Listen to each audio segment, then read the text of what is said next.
Bonsoir, bonsoir Maorez, bonsoir Maoré. Tout d'abord, comment vous avez vécu cette tragédie? Dans quel état d'esprit se trouve le président du conseil départemental? Je l'ai vécu comme tous les Maorés, ça a été dur. J'étais chez moi, Mtsangamouji, en famille, et j'ai vu comment ça a été compliqué déjà à l'intérieur de ma famille, mais j'ai pu circuler dans le village. Aujourd'hui, j'ai fait tout le nord et une bonne partie du centre de Mayotte, et j'ai constaté combien Mayotte est dévastée. Aujourd'hui, c'est tout Mayotte qui est meurtri. Comment le département compte accompagner les Mahorais aujourd'hui? Aujourd'hui, je suis en train de faire un état des lieux, ne serait-ce que du conseil départemental. Nous n'avons plus de réseau. Nous ne pouvons plus nous connecter à notre serveur.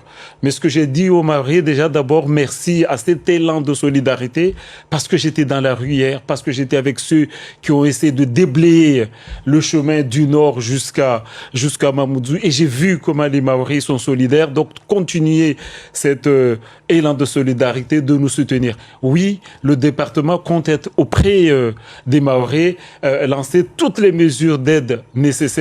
Mais aujourd'hui, c'est pas que nous, je peux pas faire des annonces aujourd'hui puisque nous travaillons avec le service de l'État. Mais surtout, j'ai envie de saluer le travail qui est fait aujourd'hui avec les régions de France, mais aussi le département de France. Mon homologue présidente de la région Réunion et la présidente Carole Derga sont en train d'activer tout leur réseau avec l'Europe, mais aussi au niveau national. Je dirais aussi que j'étais en contact avec le Premier ministre. On a vu le ministre de l'Intérieur qui est venu ici, mais j'étais au téléphone avec le Premier ministre. L'État assure de leur soutien à Mayotte. Nous espérons que ce soutien arrivera très vite parce que Mayotte est dévastée et on en a besoin, parce que de cette crise-là que nous connaissons, on risque une crise sanitaire très prochainement, mais aussi peut-être même une famine qui s'approche, parce que comme vous avez constaté, il n'y a plus rien qui tient Mayotte. Toutes les bananiers, les arbres sont ici, ont été arrachés. Donc j'attends de l'État qu'on active rapidement toutes les aides nécessaires pour accompagner ce territoire. La mise en suspens, l'arrêt des différents services du département, quelles sont les conséquences pour la population locale? D'abord, comme je le dis, on peut encore rien activer aucune aide. Nos PMI sont fermés. Il faut que dès demain, mes équipes vont déjà pouvoir faire cet état de lieu-là, mais nous ne pouvons pas accueillir les PMI. Nos services sociaux, aujourd'hui, n'ouvrent pas non plus. Donc, on s'est retrouvé aujourd'hui dans une cellule de crise pour voir quel service, si vous êtes passé aujourd'hui devant le siège, tout a été ravagé. On a pu aménager une petite pièce. On n'a pas d'électricité, on n'a pas d'eau.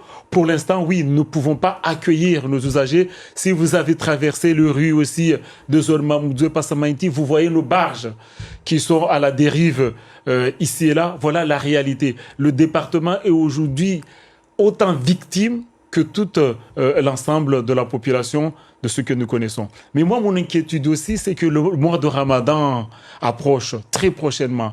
Nous ne pouvons pas faire autrement que de travailler aujourd'hui avec la région. Donc, je rappelle aussi à la coopération régionale, parce que si nous voulons importer de la nourriture aujourd'hui rapidement, il faut que nous travaillions avec la région. Donc, si j'ai un seul appel à faire aujourd'hui, c'est faire un appel au service de l'État de revoir rapidement l'arrêté sur l'importation des produits agricoles régionaux pour permettre, mais très rapidement, aux Mahorais d'importer de la région, parce que si nous voulons apporter des solutions immédiates, ça ne peut passer que par notre région directe.